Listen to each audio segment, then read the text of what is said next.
Bueno, hola a todos, bienvenidos. Comenzamos entonces con el tema de hoy. Vamos a hablar sobre las dermatosis eritematoescamosas. ¿Qué son esas enfermedades? Bueno, van a ser enfermedades de la piel que cursan con enrojecimiento por un lado, ¿sí? Y descamación por el otro. O sea, esa es su característica principal. Entonces hay una enfermedad que se considera el prototipo de este grupo de enfermedades, ¿sí? Y el prototipo es la psoriasis. Entonces vamos a ver primero justamente sobre la psoriasis.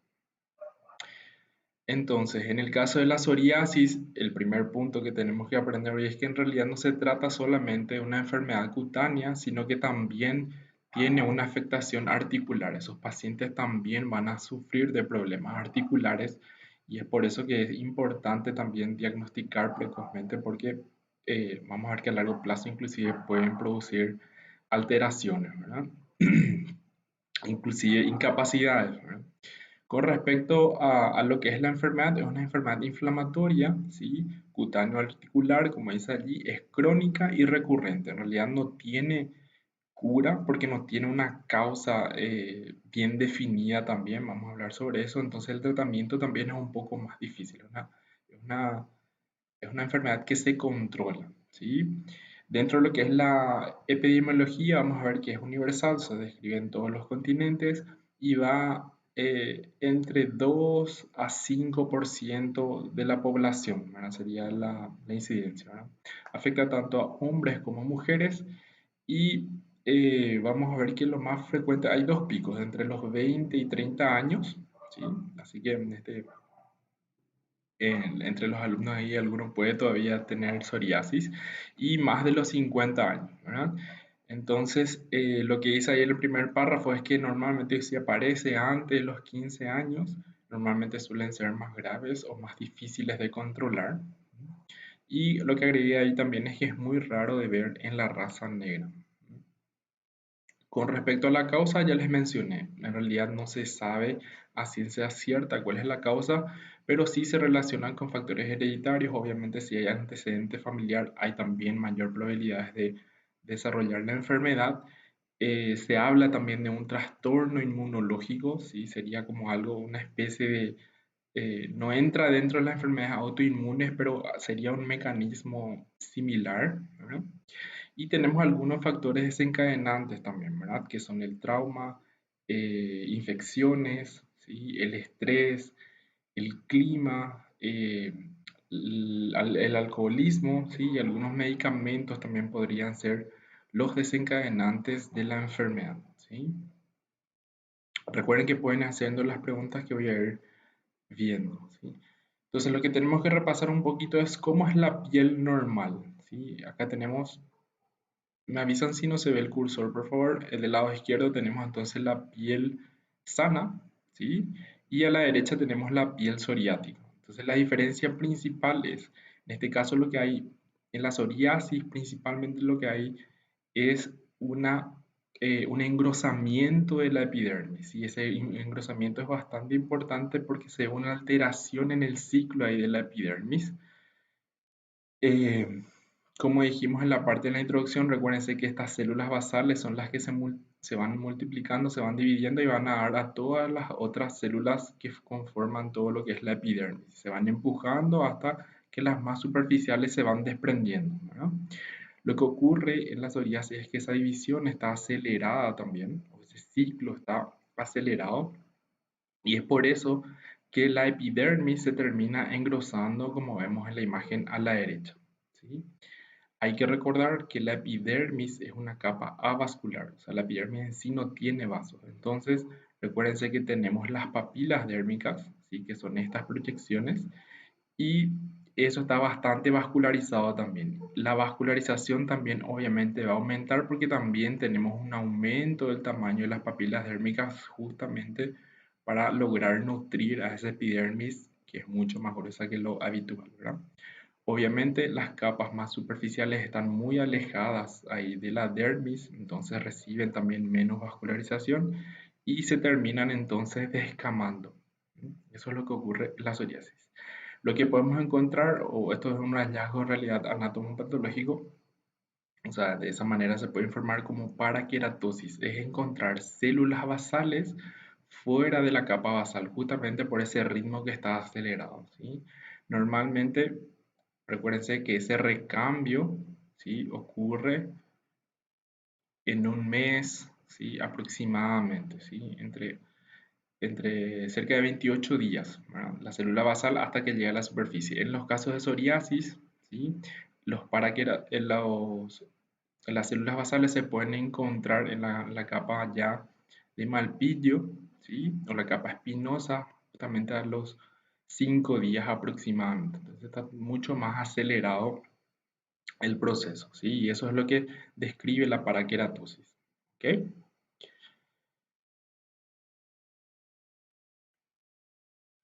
Dentro de lo que es la clínica, en realidad va a depender de la forma, ¿verdad? Pero en general, lo que ocurre es justamente, estamos viendo la enfermedad eritematosa, entonces vamos a tener una base eritematosa, o sea, enrojecimiento, y la aparición entonces de una placa blanquecina o plateada, que sería la zona donde hay la descamación, ¿verdad? Una placa, una superficie seca. El tamaño es bastante variable y va a depender del tipo de psoriasis también, que vamos a ver, vamos a mirar los tipos. Y las zonas donde aparecen frecuentemente es en el área de los codos y las rodillas, ¿sí?, en la zona lumbar, en el tronco y en el cuero cabelludo. En el cuero cabelludo, justamente en la zona donde comienza la implantación de los cabellos, es donde suelen aparecer. Con respecto al examen físico, hay algo que se puede hacer que se llama el raspado metódico de Brock, que tiene que podemos ver tres situaciones, tres eventos en realidad, ¿verdad? Primero, al pasar, entonces, normalmente se pasa una cubeta o se puede pasar también una lámina. Lo que vamos a tener es el signo de la vela, o sea, hay un desprendimiento fino, ¿sí? Las capas más superficiales de la epidermis se van a desprender. Es como pasar la uña por la vela. No sé si ya hicieron alguna vez y sale una pequeña descamación blanquecina. Entonces recuerda más o menos a eso. Y de ahí viene el signo de la vela o signo de la parafina, se le conoce también de esa manera. Eh, o signo de la bujía también pueden encontrar con ese nombre, ¿sí? Depende del libro que vayan a leer. Luego tenemos el signo de la membrana despegable. Enseguida les muestro un video para entender mejor. En ese caso ya se van desprendiendo eh, en membranas, ¿sí? Y por último tenemos entonces el signo de Auspitz, que se llama también el signo del rocío sangrante, en el que vamos a ver pequeños puntos de sangrado porque justamente vamos llegando a estas papilas dérmicas, ¿sí? Y estos capilares, estos vasos que están también aumentados de vasodilatados, ¿sí? Entonces van a haber pequeños puntos de sangrado. Y a eso se llama signo de Auspitz, ¿ok? Entonces, para tener idea, vamos a ver entonces ahí un videito. Entonces, al pasar, en las primeras pasadas, lo que vamos a tener es una descamación fina, que sería el signo de la parafina o signo de la vela, ¿sí? Uno sigue raspando y luego vamos a ver ahí, si se fijan, después van a mirar mejor la posición que les voy a pasar, ahí se ven las membranas que luego se van desprendiendo, y una vez que esas membranas se despegan o se desprenden, vamos a tener entonces los pequeños puntos de sangrado que normalmente se evalúa mejor con el dermatoscopio, que es una lupa que se tiene ahí en el consultorio dermatológico, ¿no? Recuérdense que es una proliferación epidérmica, así que normalmente no hay dolor, no hay síntomas, no hay molestias, ¿sí? Y por último, entonces vamos a ver los pequeños puntos de sangrado. Ahí se perciben algunos, acá también pueden haber otros, ¿sí?, que ya sería el signo de Auspitz, ¿sí? ¿Está bien? Acá son los puntitos. Nuevo signo del rocío sangrante, parece que fue rociado ahí con algo de sangre, ¿verdad? Eso sería entonces el raspado metódico de Brock, que nos ayuda justamente a hacer el diagnóstico también. Y después tenemos los tipos, ¿verdad? Como les comenté, la presentación clínica va a variar dependiendo de los tipos. Y primero vamos a ver entonces la psoriasis, perdón, más frecuente, que es la psoriasis crónica en placas, ¿verdad? En este caso, vamos a tener entonces la aparición de una superficie, ¿sí?, donde la superficie puede ser seca, las escamas blanquecinas y una base eritematosa, ¿sí? Lo más frecuente es que aparezcan en la zona del codo, de la rodilla y cerca de la implantación de los cabellos en el caso de la psoriasis vulgar. ¿Mm? Entonces, eritema y descamación. ¿Ok? Acá vemos también una placa donde se ve entonces la base eritematosa, la superficie de la piel seca y que se va descamando. ¿Mm? Acá vemos una que es menos dramática. Entonces acá vemos que principalmente tenemos el eritema y la superficie engrosada es justamente a raíz de esa alteración en la epidermis, ¿sí? Recuérdense que normalmente no hay picazón, no hay molestias, ¿sí? Algo muy común también es en la zona de implantación, entonces los cabellos y muchas veces comienzan de esta manera, como una capa gruesa blanquecina, y eso es muy importante, entonces la piel parece muy seca y bueno, es importante porque a veces los pacientes piensan que es caspa o muchas veces se asocia con mala higiene y no tiene ninguna relación, ¿ok? No, tampoco es causado por hongos ni nada de eso, ¿sí? Pueden ser los primeros síntomas entonces de una psoriasis. Es un paciente que a veces, una persona que comenta a veces que tiene una caspa muy importante o vemos, hay que recomendar una evaluación que puede tratarse entonces ahora ya saben de un caso de psoriasis también que esté iniciando, ¿sí? Recuérdense que puede comenzar cerca de los 30 años. Otro hallazgo que podemos tener en los pacientes con psoriasis es la alteración en las uñas, ¿sí?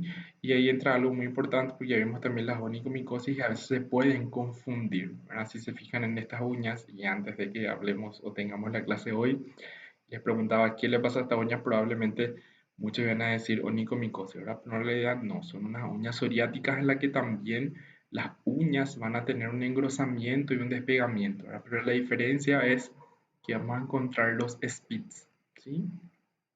O el pitting sería, ¿verdad? Serían las uñas piqueteadas, se llaman. Parece que fueron picadas con hielo. O sea, que recuerda más o menos esos orificios, ¿verdad? Entonces son varias depresiones que pueden tener en esa uña. Entonces, cuando se ve ese signo hay que explorar entonces el cuero cabelludo, el codo, etcétera, preguntar al paciente si no tiene alguna otra lesión y ahí podemos hacer también el diagnóstico de la psoriasis o sospechar, ¿verdad? Lo que vimos era la psoriasis en placa. También hay una variante de la psoriasis que se llama psoriasis inversa. En ese caso suele estar asociado al HIV y lo que vamos a tener, o sea, su característica en particular es que no hay una descamación. Entonces lo que predomina es principalmente el eritema. Como tenemos las zonas de las flexuras o los pliegues, vamos a tener que aparece como una placa bien eritematosa. Obviamente, más de uno ahí ya estará pensando, pero eso parece un intertrigo, ¿verdad? Que es una micosis que puede aparecer ahí en la zona de los pliegues también.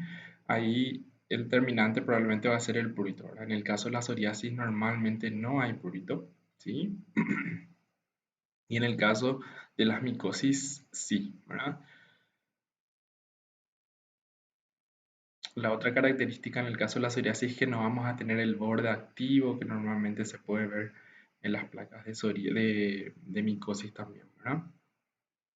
Acá vemos otra imagen entonces como se fija en una placa bien eritematosa pero sin descamación. ¿Mm? Es la psoriasis inversa.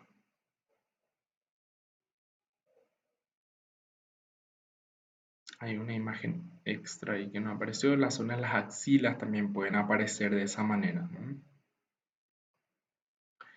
Luego está la psoriasis en gotas. Esto normalmente está asociado a pacientes más jóvenes, ¿sí? Y puede estar relacionado a una infección estreptocóxica previa. Entonces después pueden aparecer, tiene un inicio brusco y aparece, se llaman gotas porque son múltiples y pequeñas, ¿sí? Entonces pueden aparecer de esta manera. Si se fijan o si alguien recuerda, puede aparecer o puede simular otra enfermedad que ya estuvimos viendo, ¿verdad? Pero en este caso también son asintomáticas, no producen prurito, no producen dolor, ¿verdad? Normalmente no tienen ninguna secreción, ¿m? Y aparecen así dispersas en el tronco, en las extremidades también, ¿verdad? Entonces, cuando vayan a leer de vuelta para el examen final ahí, Sífilis van a encontrar también que la psoriasis en gotas justamente entra como diagnóstico diferencial, ¿verdad? Recuérdense que les dije en la sífilis secundaria se le conoce justamente como la gran simuladora, porque esto puede parecer también las sífilis y pápulas de la sífilis secundaria, ¿verdad? Que puede ser un diagnóstico diferencial. Ahí vemos otras imágenes entonces de la psoriasis en gotas. Acá no es tan evidente la descamación, lo más característico es ver de esta manera, ¿verdad? Hay otras imágenes, ahí sí se ve también la superficie seca y descamativa. Y luego tenemos la psoriasis palmoplantar. En ese caso, lo que, como definía su nombre, hay una afectación principalmente de la palma y de las plantas de los pies. En esa zona vamos a tener el engrosamiento. Igual no es tan frecuente. El diagnóstico diferencial ahí van a ser principalmente la tiña de las manos y de los pies, que vimos también que cursan justamente con ese engrosamiento, ¿verdad? Otro tipo de psoriasis sería la eritrodermia psoriática. En este caso, 90% de la piel se puede comprometer, entonces son áreas muy extensas de la piel que van a estar afectadas. Lo que vamos a tener es un engrosamiento también y la superficie seca, ¿verdad? Que es lo que se ve en estas imágenes. Normalmente lo que se respeta es solamente ya la cabeza, ¿verdad? Luego tenemos la psoriasis, una variante también que es la psoriasis pustulosa. En ese caso, las placas se van a acompañar de pústulas, ¿sí? Pero esas pústulas que se ven acá tienen las características de ser estériles. Acá se ven algunas, ¿sí? Pueden aparecer unas pústulas, entonces parecen enfermedades bacterianas, pero puede tratarse también de una psoriasis. Y esas pústulas, como le comenté, si uno hace el cultivo, no crece nada, son pústulas estériles. ¿Mm? Sería la psoriasis pustulosa, que tampoco es muy frecuente. Y la psoriasis artropática, ¿verdad? Que sería solamente la afectación articular, que en realidad vamos a ver cómo se manifiesta normalmente esa alteración.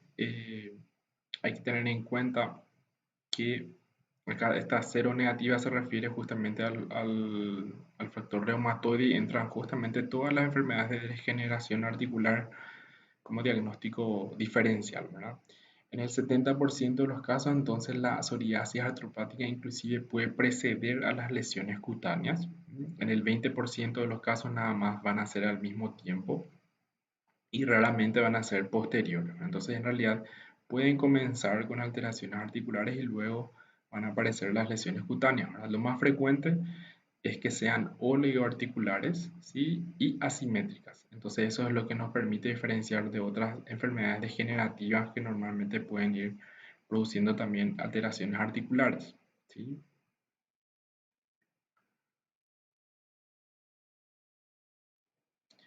Siendo un poquito, entonces el diagnóstico de la psoriasis en realidad puede ser clínico, si se hace raspado metódico de Brock, que se puede hacer en el consultorio, o muchas veces la historia y las características de las lesiones son bastante evidentes eh, y ni siquiera es necesario. Si hay dudas, como vimos, hay unos cuantos diagnósticos diferenciales, se puede también recurrir a la biopsia. Cuando se hace una biopsia cutánea, lo que vamos a encontrar, van a encontrar los anatomopatólogos justamente las papilas dérmicas aumentadas de tamaño, que es lo que se ve acá, ¿sí? Algunas células basales fuera del estrato basal, que es la paraqueratosis, ¿verdad? Y el engrosamiento, ¿verdad? Normalmente acá también tenemos los capilares que van a estar vasodilatados, ¿verdad? Y dentro de lo que es el de laboratorio, laboratorio de rutina, ¿verdad? El ácido úrico, justamente por la elevación para los diagnósticos diferenciales, como el tema de la gota, ¿verdad? Eh, el PCR, la velocidad de eritrosedimentación y el asto para la psoriasis en gotas, ¿verdad? Anti-streptolicina O, que puede estar relacionado, como dijimos, a las infecciones estreptocóxicas, ¿verdad? Dentro de lo que es el diagnóstico diferencial, bueno, en realidad ya estuvimos viendo algunas de ellas, principalmente las reacciones adversas a medicamentos, la sífilis, que ya hablamos también, la micosis, que también ya vimos, y las otras enfermedades eritematogesomosas que vamos a ver hoy también, ¿verdad? Con respecto a la evolución, es crónica, no tiene cura, se controla y puede tener periodos de exacerbación y de calma, digamos, ¿verdad? Puede afectar bastante la autoestima de los pacientes, puede producir discriminación social. Imagínense esas lesiones, como siempre les digo, los pacientes o las personas normalmente relacionan con que con el contacto se van a transmitir y en realidad no es así. En el caso de la psoriasis no hay ninguna posibilidad de transmisión de la enfermedad, ¿verdad? Y lo que dice ahí que puede ser hasta invalidante se refiere justamente a la afectación articular. A veces puede influir en el desempeño laboral de algunas personas, inclusive en casos crónicos cuando comienzan muy temprano pueden producir deformidades, ¿verdad? Bueno, esta escala que ven acá es para hablar un poquito sobre el tratamiento, ¿verdad? El tratamiento en general, eh, el tratamiento en general va a depender de la superficie corporal afectada y de qué características tienen las placas principalmente, ¿verdad? Si tenemos eritema, ¿verdad? Engrosamiento o descamación, ¿verdad? Eh, y lo que vamos a cargar es las zonas que son afectadas con el porcentaje de la piel, ¿verdad? Normalmente se usa la escala, creo que hay otra proyección que abrí equivocadamente, ¿verdad? Bueno, imagínense que, como ya habrán visto alguna vez, se usa la regla de los 9 de los quemados, ¿sí? Entonces, de acuerdo a eso se va calculando la superficie corporal afectada o calcular que la palma de la mano del paciente equivale a 1%, ¿sí? Entonces, de acuerdo a eso también se puede calcular y uno va cargando acá y de acuerdo a eso sale la escala del PASI, ¿verdad? En el caso del PASI, eso sirve para determinar si el tratamiento va a ser solamente tópico o también se puede hacer un tratamiento sistémico, ¿verdad? Normalmente por encima de 10 se hace sí un tratamiento sistémico y no solamente tópico. En general, casi siempre se opta por el tratamiento solamente tópico porque recuérdense eh, que los corticoides orales y sistémicos también tienen efectos secundarios y van a tomar por mucho tiempo probablemente estos pacientes. Sin contar que con el tratamiento sistémico también están relacionados más brotes o exacerbaciones al suspender, ¿verdad? Entonces el tratamiento va a depender de la forma clínica y la extensión, entonces ahí se usa esa escala. Y dentro de lo que es tópico, dentro de lo que son los medicamentos tópicos, lo que principalmente se utilizan son corticoides y los queratolíticos. ¿Verdad? Los queratolíticos lo que se cargan de hacer es de afinar la piel, entonces van a disminuir esa hiperkeratosis que vemos que ocurre en la psoriasis y con eso mejora el aspecto también de la superficie, ¿verdad? Se usa normalmente el ácido salicílico que se puede usar en diferentes concentraciones, la urea entre 10, 20, inclusive 30%, que también tiene un efecto hidratante y mejora el aspecto, retira ese aspecto seco que tiene la lesión.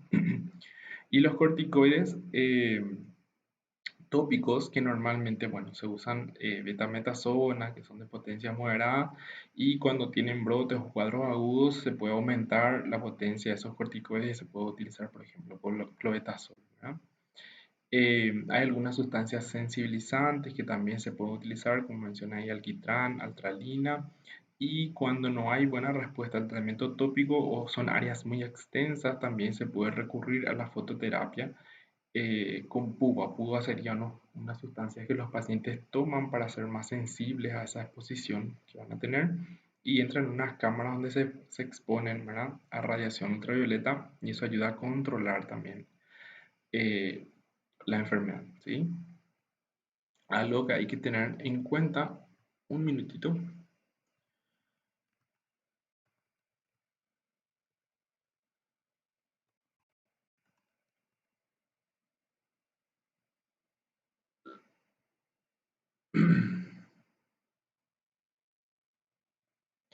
un segundito, porque creo que en realidad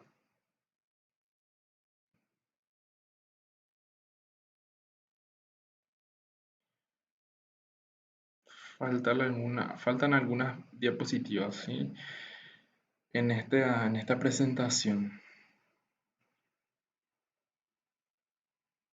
Pero en fin, creo que el que mandé a los compañeros de ustedes, solamente hay una imagen ahí que no me está apareciendo. Eh,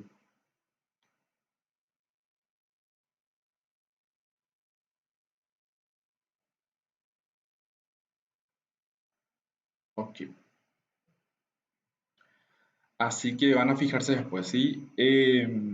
Como les comenté, la fototerapia, entonces va a ser un tratamiento para complementar al tratamiento tópico. Si el PASI entonces por encima de 10, lo que vamos a utilizar van a ser tratamientos sistémicos, ¿ok?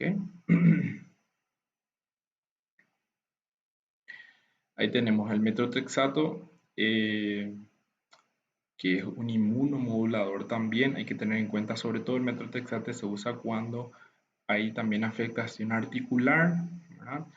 Tiene una buena respuesta, pero hay que tener en cuenta que es hepatotóxico, se tiene que tener un monitoreo del paciente también que va a ser tratado con este medicamento, ¿verdad? Algunos corticoides también se pueden utilizar para las formas agudas. Está también la ciclosporina, la dapsona y los más nuevos son las terapias biológicas, pero son bastante costosas, ¿sí? En general, la piel psoriática no es más susceptible a las infecciones, ¿sí? La pregunta de Paula. Pero cuando están bastante engrosadas y depende mucho del cuidado que tenga el paciente, ¿verdad?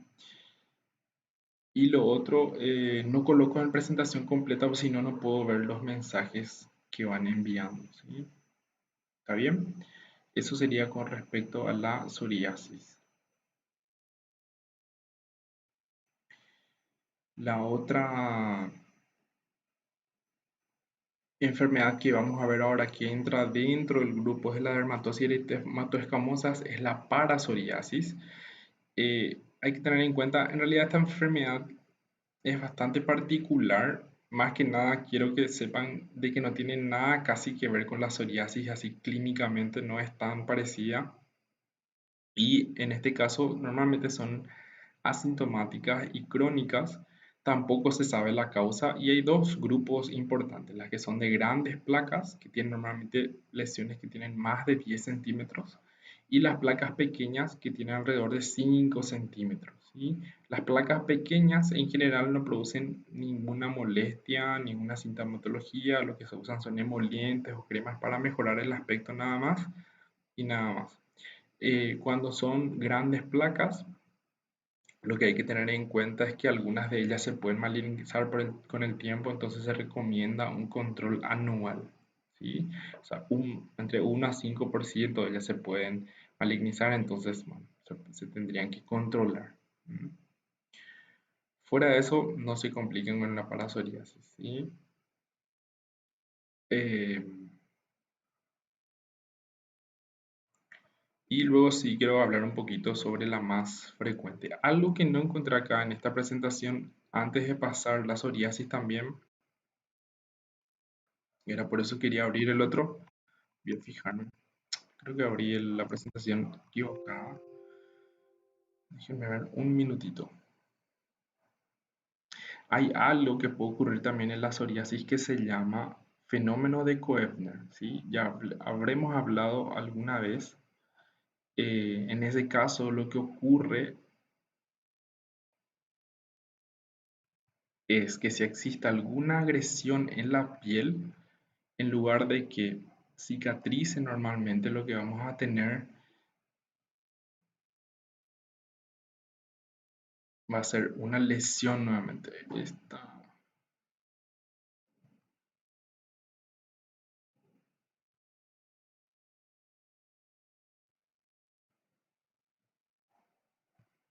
Un minutito. Ok, ahí sería. Esta es la presentación en realidad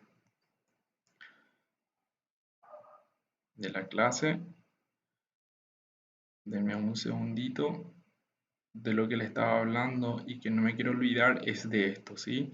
Del fenómeno de Koebner. En este caso, Como le estaba comentando, los pacientes que tienen psoriasis, en lugar de que cicatrice normalmente la piel, en esa zona puede aparecer también una placa psoriática.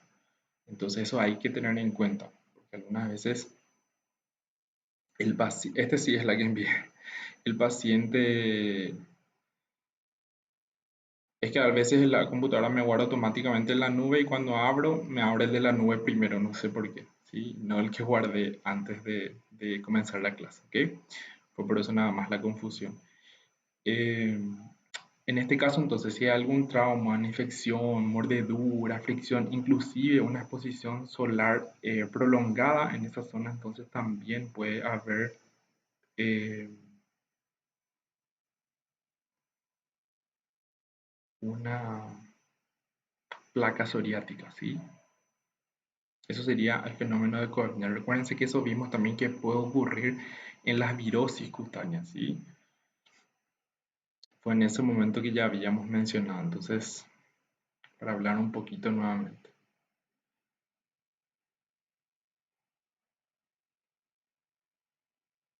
Las uñas piqueteadas, que ya vimos, las flexuras. Esta es la imagen que le dije que estaba faltando. Entonces, las zonas de las axilas también puede aparecer entonces la psoriasis invertida. Se puede considerar la psoriasis también como una enfermedad reumatológica. De hecho, en reumatología también estudian porque es un diagnóstico ahí diferencial con algunas de ellas, ¿verdad? Bueno, seguimos entonces. Ya vimos también un poquito de la parasoriasis que ya estuvimos comentando. No se detengan mucho en eso y vamos a ver entonces otra que es muy frecuente que es la dermatitis seborreica, que la clase anterior ya habían preguntado, ¿verdad? Porque vimos la dermatitis en general. ¿Ahí escuchan bien?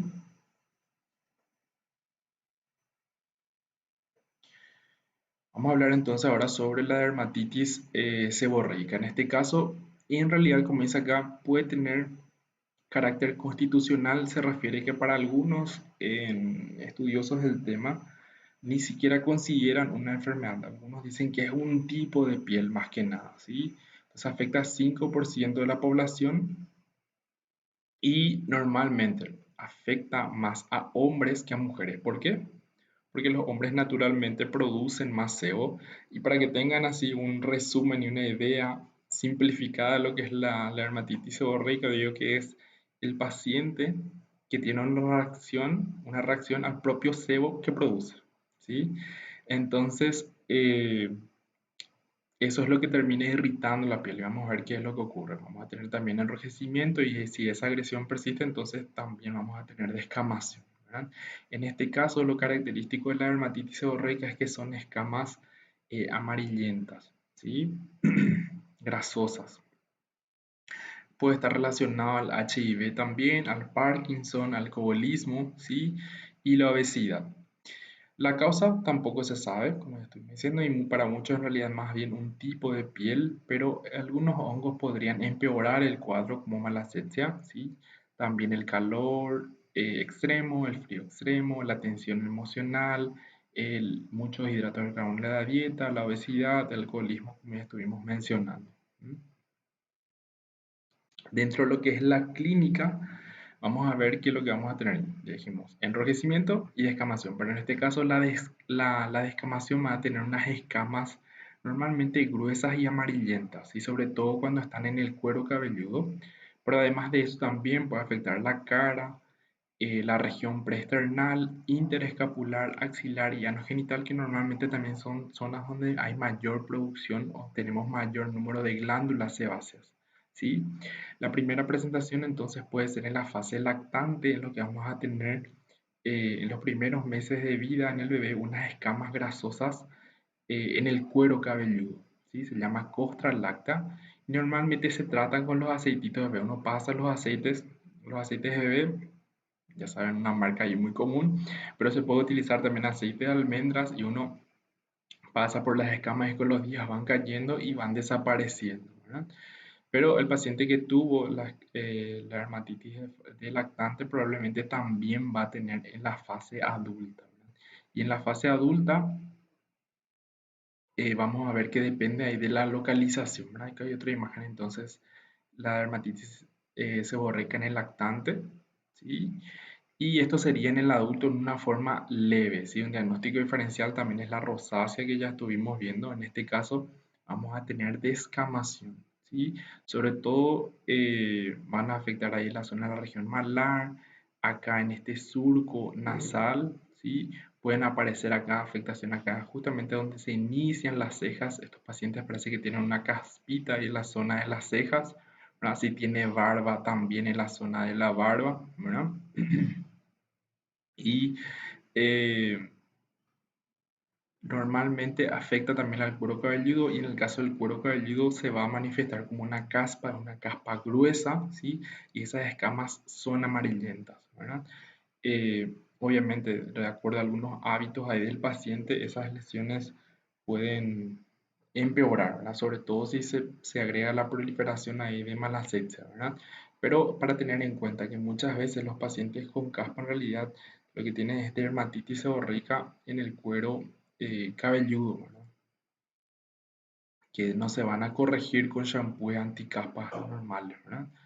Entonces, otro síntoma también puede ser justamente acá, se ve mejor en la fase inicial, esa caspa que aparece justo al inicio de las cejas, o acá alrededor del surco acá al lado del ala de la nariz, ¿verdad? Acompañado siempre de enrojecimiento y puede haber también prurito discreto, ¿verdad? Picazón. En algunos casos va a ser más evidente en el mismo paciente, entonces podemos tener la zona acá del entrecejo afectada, el cuero cabelludo con caspa, el surco nasogeniano, detrás de la oreja, ¿verdad? En esta región, enrojecimiento y descamación, en la zona de la barba y también en la parte preesternal. En la parte preesternal, que sería la zona del tronco, también podemos tener estas lesiones entonces figurativas, se le llaman que si parecen como lesiones en pétalos también se le llama, ¿verdad? Detrás de la oreja también es una zona frecuente de la dermatitis seborreica. Acá vemos ya una fase, una forma un poco más grave, ¿verdad? ¿Está bien? Estoy seguro que habrán visto alguna vez o alguien, ¿verdad? Es como un 5% de la población en realidad puede tener, ¿verdad? Bueno, ya hablamos todo, estaba fijándome nomás si no me pasó nada, si no se me pasó nada. Ok, el diagnóstico es clínico también, el diagnóstico diferencial, bueno, puede ser la psoriasis, sobre todo cuando vimos ahí que la psoriasis también puede comenzar ahí la zona de implantación de los cabellos. En el caso de la psoriasis, las escamas son secas y blanquecinas. Y en el caso de la dermatitis seborreica van a ser gruesas y amarillentas y la superficie normalmente es grasosa también, ¿verdad? La pitiriasis rosada, que vamos a ver enseguida, el eczema tópico que ya vimos en clases anteriores y también las micosis entrarían como diagnósticos diferenciales, ¿verdad? La evolución es crónica y recidivante, también se controla la enfermedad y para eso normalmente se usan shampoos con ketoconazol, ácido salicílico que también son queratolíticos en forma de lociones, también se pueden colocar en el cuero cabelludo. En el caso de la costra láctea, el aceite para bebé o aceite de almendra se puede utilizar entonces para pasar por esa zona. Los corticoides tópicos que se usan en la dermatitis seborreica hay que tener cuidado cuando se usan en la región facial, ¿sí? Normalmente se utilizan corticoides de baja potencia, hidrocortisona en crema, más lo que más se utiliza, ¿verdad? Porque recuérdense que van a usar con frecuencia, ¿verdad? Esos pacientes. Y en algunos casos hoy en día se optan también por los inmunomoduladores que ayudan a controlar el cuadro sin los efectos adversos de los corticoides tópicos de uso crónico. Otro tipo de dermatosis eritematoescamosa es la pitiriasis rosada o pitiriasis de Gilbert, también se le llama con ese nombre. En realidad, en ese caso tenemos una erupción cutánea aguda que es autolimitada, pero puede llevar varias semanas en desaparecer. También es universal y en este caso vemos más en mujeres que en hombres. La causa también es desconocida, afecta sobre todo a pacientes adultos jóvenes. y puede estar relacionada a infecciones de las vías aéreas superiores, infecciones de herpes virus tipo 7, algunos estudios también sobre eso y algunos medicamentos, ¿sí? En el caso de la pitiriasis rosada, lo que vamos a tener es que aparezca primero una lesión o placa madre, ¿sí?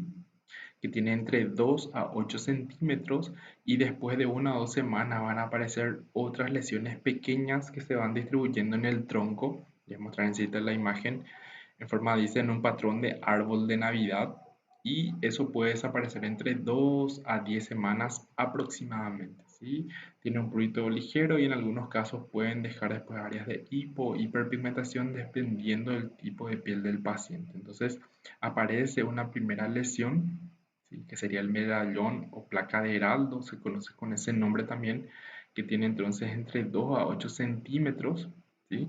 Si se fijan en esta imagen, estoy seguro que piensan en una micosis, que por eso cuando lean de vuelta micosis van a ver que la pitiriasis rosada está ahí como un diagnóstico diferencial y puede también parecer un cuadro de tuberculosis, perdón, de lepra tuberculoide, ¿sí? Entonces ahí van a encontrar también de vuelta cuando lean lepra tuberculoide está como diagnóstico diferencial la pitiriasis rosada justamente, ¿verdad? Pero después de unas 2 semanas aproximadamente, entonces van a aparecer las otras lesiones que son pequeñas y múltiples y se aparecen en el tronco y van apareciendo normalmente de arriba para abajo y de medial a lateral y van configurando entonces con la columna vertebral como si fuese un árbol de Navidad, con mucha imaginación, ¿verdad? Entonces acá vemos otra imagen, entonces la placa madre, lesión inicial, y después de unas semanas aparecen las demás. Obviamente también por eso van a encontrar que la sífilis secundaria también es un diagnóstico diferencial. En este caso normalmente hay un prurito leve, ¿sí? Y bueno, evoluciona entre 10 semanas aproximadamente, ¿sí? Ahí vemos otras imágenes también, entonces, de la pitiriasis rosada de Gilbert, ¿sí? El tratamiento se hace principalmente, es un tratamiento conservador porque dijimos que es autolimitado, entonces se limita principalmente a la hidratación y a mejorar la barrera cutánea, se usa el óxido de zinc, en algunos casos si hay el prurito se utilizan corticoides, ¿verdad? Y los antihistamínicos y corticoides sistémicos cuando son áreas muy extensas, ¿sí?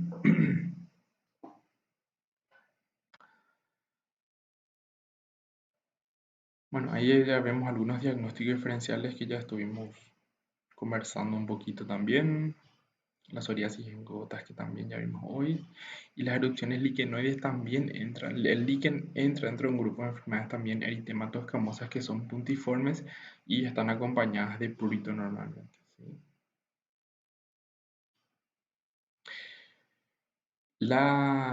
Y por último, podemos tener la eritrodermia exfoliativa. En este caso, en realidad se compromete, ya estuvimos hablando un poquito de ella sobre cuando hablamos de la psoriasis eritrodérmica, pero en general la eritrodermia es un síndrome, ¿verdad? Que puede tener varias causas, ¿sí? Que pueden comprometer, son enfermedades que comprometen la piel y se van extendiendo hasta alcanzar el 90% de la superficie cutánea, ¿verdad? Eh, Principalmente afecta a adultos y principalmente a hombres y lo más frecuente es que haya una enfermedad cutánea preexistente, perdón, que se va extendiendo. Dentro de esas causas más frecuentes están los pénfigos, que sí es una enfermedad autoinmune en la que se producen anticuerpos que degradan ahí los desmosomas de la capa espinosa de la epidermis, entonces aparecen unas ampollas y la psoriasis, ¿verdad? En algunos casos pueden ser por medicamentos, en algunos casos ciertos tipos de cáncer de piel también, y solamente 5,7%, como dice ahí, serían de causa indeterminada, ¿verdad? En ese caso, vamos a tener entonces una superficie extensa, como dice ahí, 90% de la piel comprometida con engrosamiento y descamación, ¿verdad? Puede haber además de eso fiebre, linfadenopatía, hepatoesplenomegalia, inclusive desequilibrio hemodinámico, porque recuérdense que la piel también, lo mismo que ocurre con grandes quemados, ¿verdad? También tiene un rol importante la homeostasia, ¿sí? Acá vemos entonces la superficie, más del 90% de la piel entonces va a estar afectada. Normalmente lo que respetan es la cabeza nada más. Un segundo.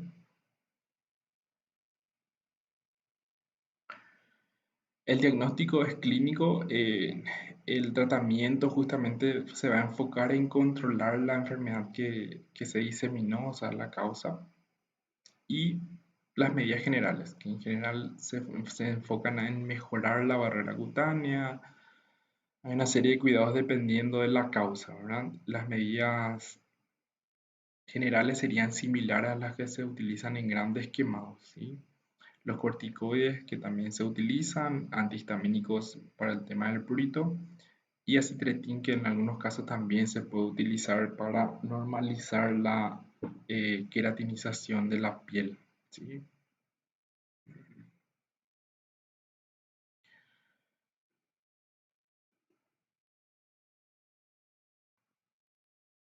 Y en general eso, ¿ok?